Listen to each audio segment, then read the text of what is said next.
자, 여러분 반갑습니다. 이현상입니다. 7월 19일 자, 금요일 장 끝나고요. 자, 오늘 주말 영상을 좀 올려드리도록 하겠습니다. 요즘 아주 시장이 참 재미납니다. 변동도 상당히 크고 오늘 같은 경우에도 그랬죠. 자, 오늘 좀 짚어드릴 내용은 자, 미국 이제 금리 인하가 임박했다. 지금 9월에 금리 인하 가능성이 95% 정도 됩니다. 골드만삭스는 이번 주 골드만삭스는 이렇게 또 얘기하고 있어요. 왜 안 되냐고. Why wait라고 그랬구나. Why wait. 왜 기다려야 되냐. 왜 기다려야 되냐. 7주나. 그죠? 7월에 금리를 내려야 된다라고 얘기하고 있습니다. 자, 그럼에도 불구하고 증시가 불확실성이 커지고 있죠. 간단하게 설명을 하겠습니다.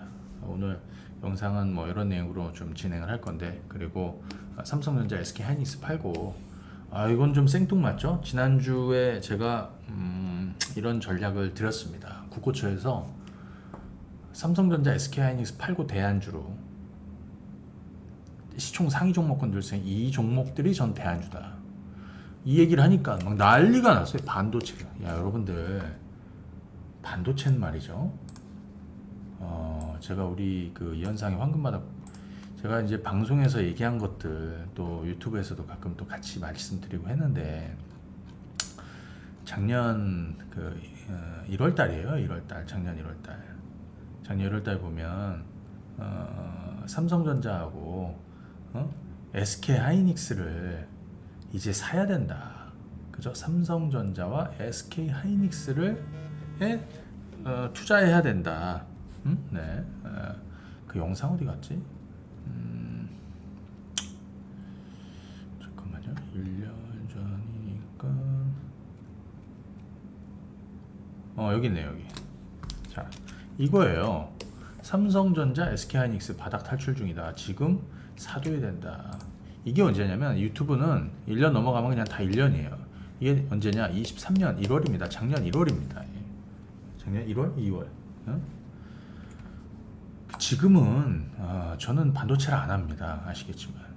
자, 그래서 삼성전자 SK하이닉스 팔고 뭘 사야 되느냐 이 얘기를 드렸습니다. 같은 시총 상위 종목군들 중에서. 그리고 지금 반도체 됩니까? 안 됩니다. 예. 그죠?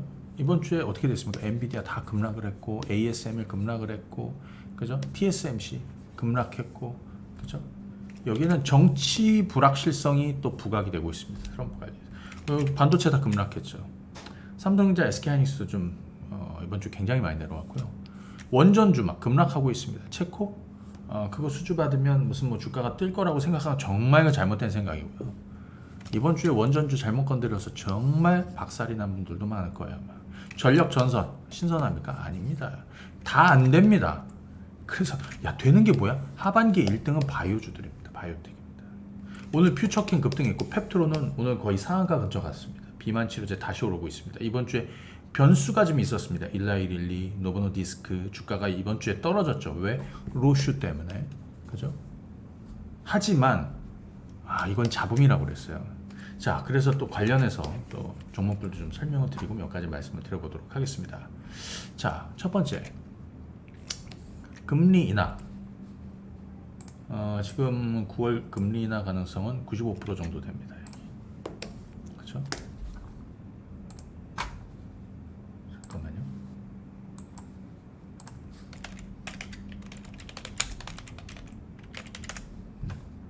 95% 정도 됩니다. 금리 인하 가능성이 상당히 높아졌다. 여러분들 최근에 채권 시장에서도 상당한 변화가 좀 있습니다. 장기물 있잖아요.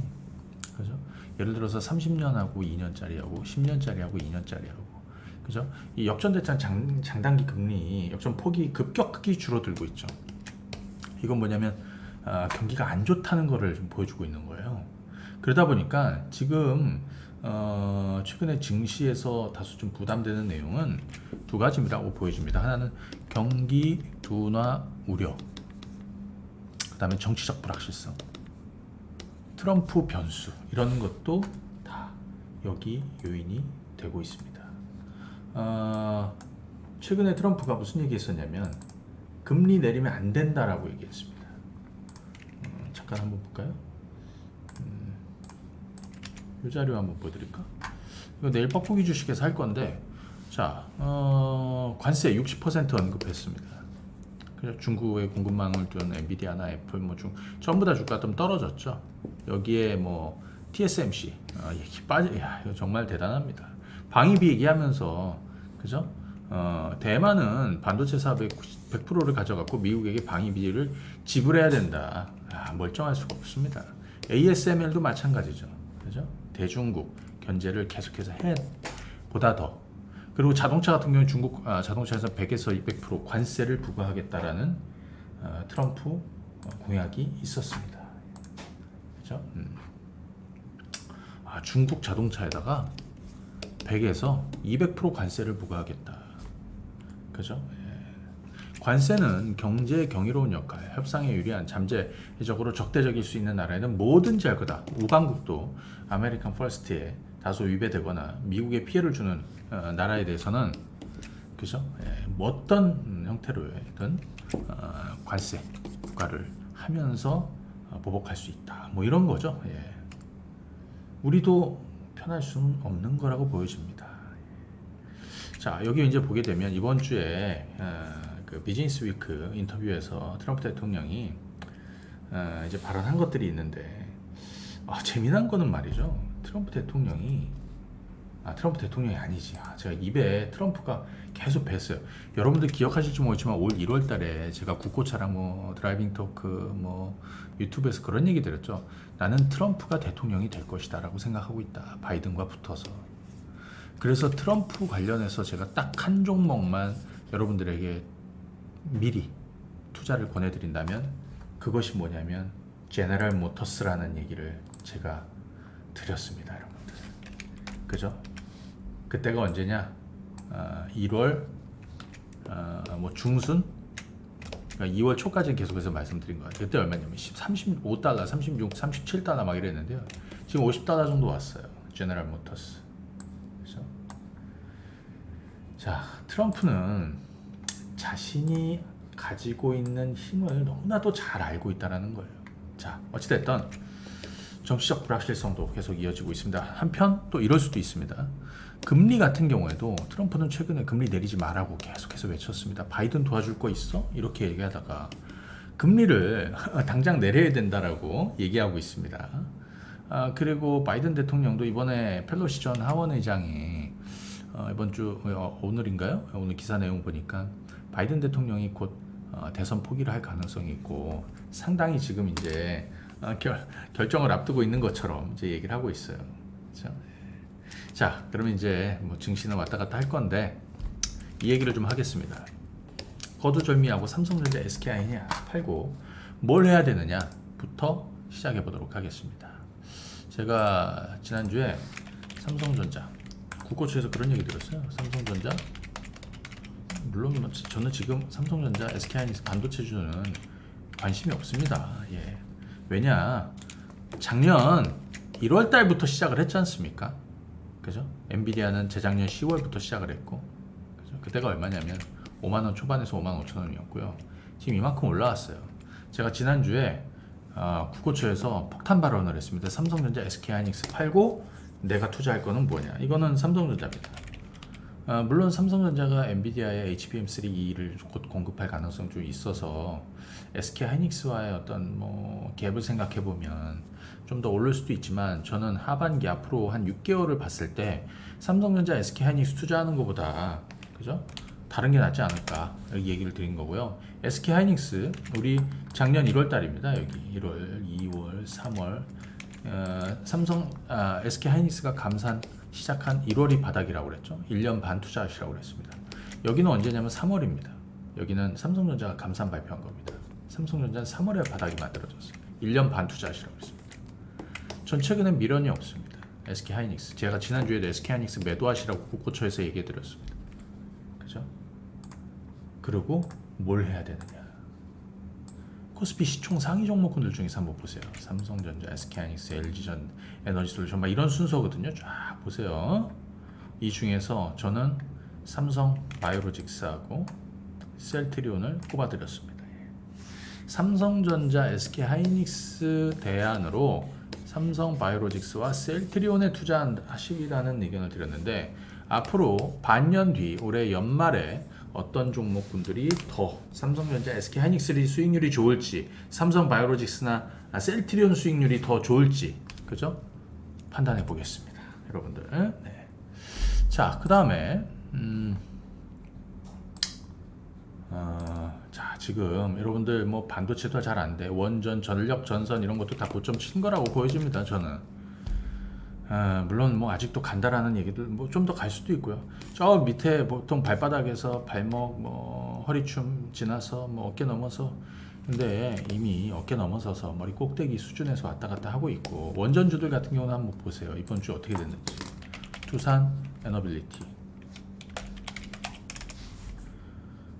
정말 이거 뭐 체코 원전 수주했다 해가지고 만약에 이 종목 건드렸으면 이번 주에 정말 정말 안 좋은 성과를 내는 겁니다. 이날 장중에 한 20% 올랐다가 급락해서 마이너스로 끝났고, 오늘도 하락했죠. 한전 기술 한번 보십시오. 한전 기술 어제 28% 급등했다가요, 그냥 보합 뭐 거의 다 밀려서 끝났고, 오늘도 10%나 급락을 해가지고 순식간에 고점 한번 잘못 잡으면 한 30-40% 가까운 수익률이 그냥 날아가는 거예요. 한전 KPS도 마찬가지입니다. 어제 장중에 26% 상한가 간다라고 따라가는 사람들이 있었을 겁니다, 여기. 그죠? 그리고 오늘도 그 이틀 동안 이거 고점 잘못 잡으면 한 30%가 그냥 하루 만에 이렇게 되는 거예요. 그래서 저는 개인적으로는 지금 다 잘 안 된다, 변수도 많이 생겨 있다. 물론 제가 하반기에 유망한 섹터로 몇 가지를 꼽습니다. 1번이 바이오입니다, 계속해서. 그죠? 2번, 3번 쭉 있습니다. 오늘 2번, 3번 섹터를 얘기하진 않습니다. 예. 자, 그럼 바이오 쪽이란 말이에요. 하반기에도 바이오 쪽이 좋을 겁니다. 물론 바이든이나 뭡니까? 바이든이나 뭐 트럼프나, 예, 바이든이나 트럼프나 사실 그 약간이나를 유도하고, 그 다음에 뭐 좀 뭐 부담스러운 내용이 바이오 쪽에 있을 수 있지만, 기본적으로 바이든보다는 트럼프가 좀 더 좀 우호적일 거라고 저는 개인적으로 생각하고요. 네.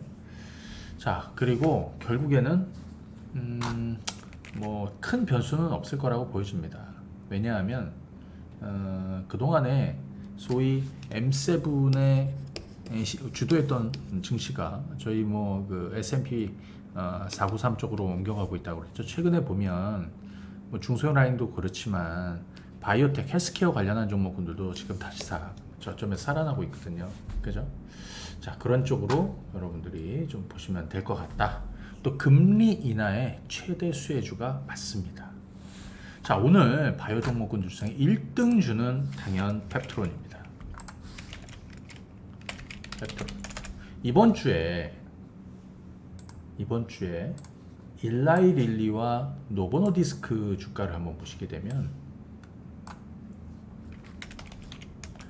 자, 일단 지금 비만 치료제 시장에 대해서 생각을 해봐야 돼요. 비만 치료제 시장은 4, 5년 내로 한 100조 시장으로 성장할 것이다. 지금은 뭐 한 3, 4조 대지 않습니까? 그죠? 100조 시장으로 성장할 것이다. 어떻게? 편의성과 제형 변화 등등. 일라이 릴리가 이번 주에 주가가 떨어졌습니다. 왜? 로슈. 일라이 릴리의 젯바운드, 노보노디스크의 위고비, 얘들은 일주일에 한 번 주사 맞는 거지 않습니까?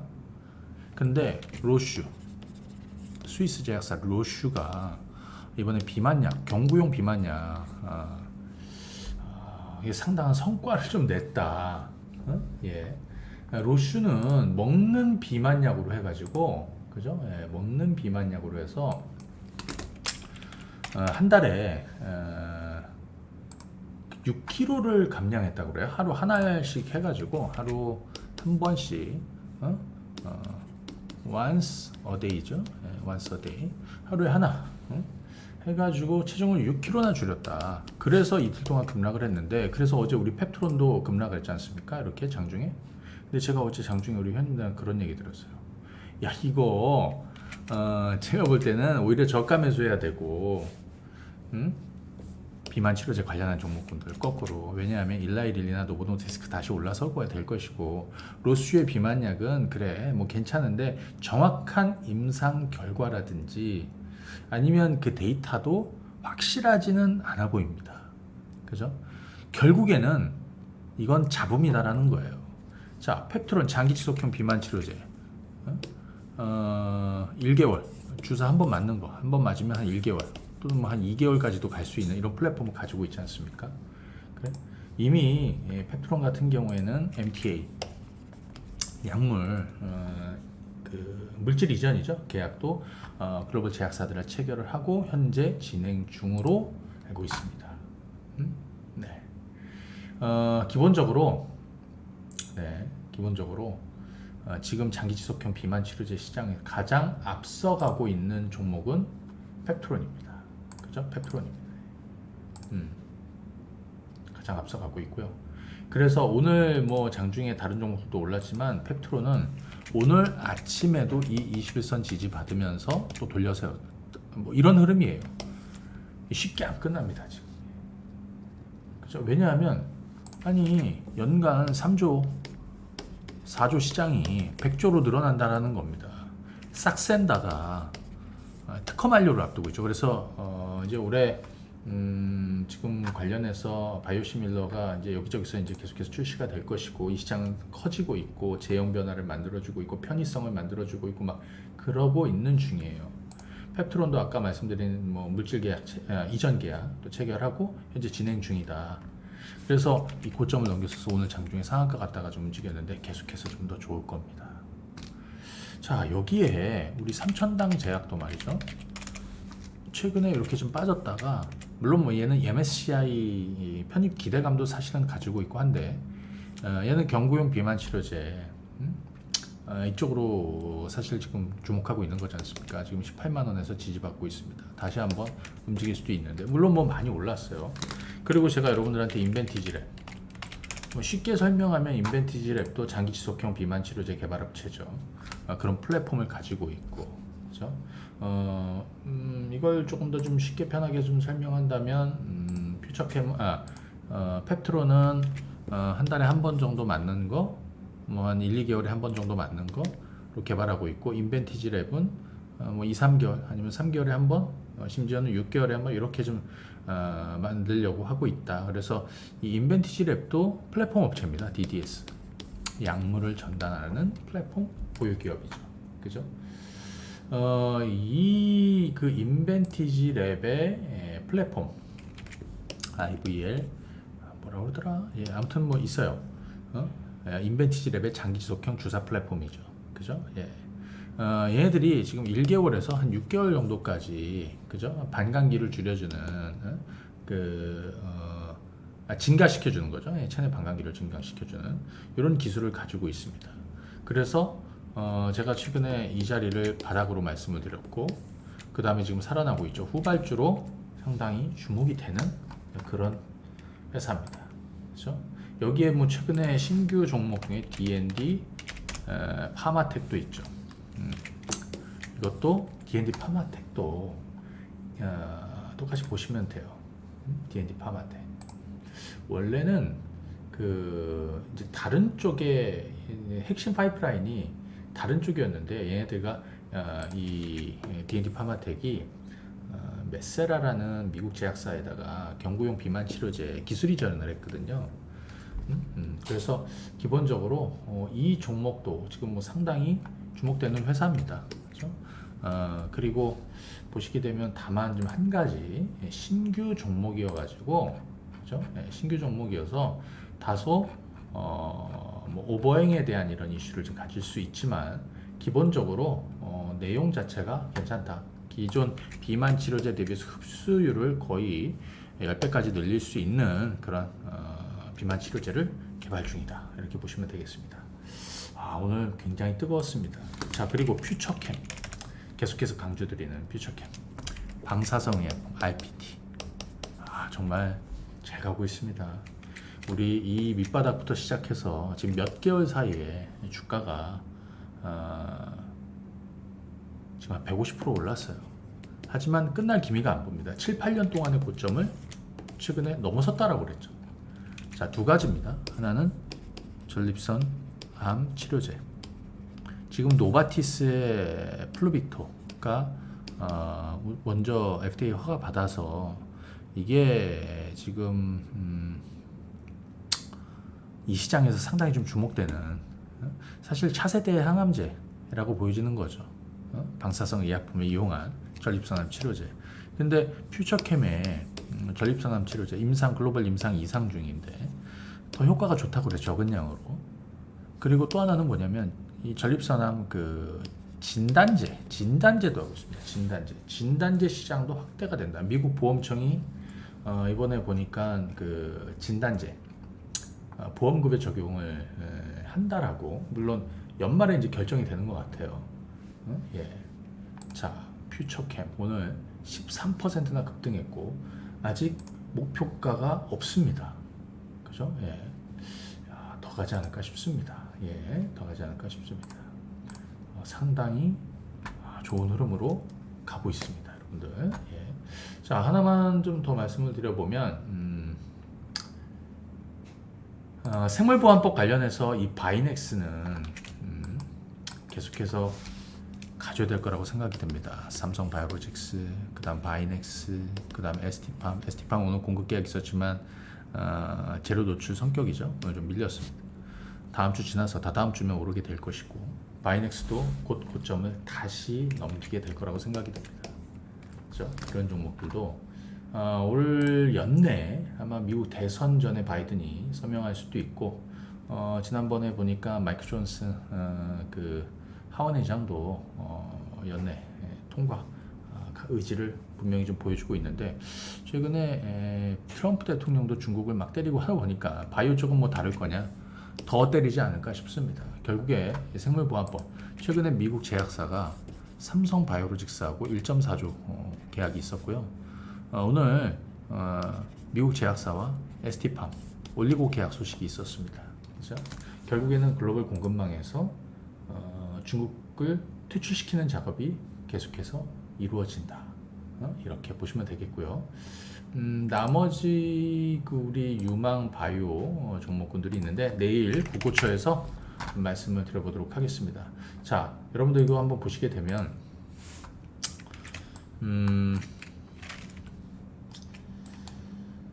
제가 볼 때는 말이죠, 우리가 상반기에도 바이오테크 종목으로 아주 큰 성과를 냈는데 하반기에도 이어질 겁니다. 불과 1년 전만 되돌아보세요. 바이오테크 종목군들에 대한 모멘텀이라든지 재료라든지, 그죠? 뭐 신약 허가 기대감이라든지 임상 결과라든지 아니면 뭐 M&A라든지 뭐 등등 이런 재료들이 1년 전만 하더라도 거의 찾아보기가 쉽지 않았고 아무도 관심이 없었습니다. 하지만 지금 어떻습니까? 뜨겁습니다, 여러분들. 엄청난 재료들이 계속해서 만들어지고 있습니다. 그렇죠? 예. 자, 오늘 공개 방송은 이 정도 말씀을 드리고, 하반기에도 바이오테크에서 여러분들이 기회를 잘 놓치지 마시고 잡으셨으면 좋겠습니다, 여러분들. 자, 오늘은 여기까지 하고 나머지 얘기는 내일 국고처 한국경제TV 토요일 생방입니다. 일요일은 재방이고요. 토요일은 아침 9시에 진행을 합니다. 많은 시청 부탁드리겠습니다. 감사합니다. 네.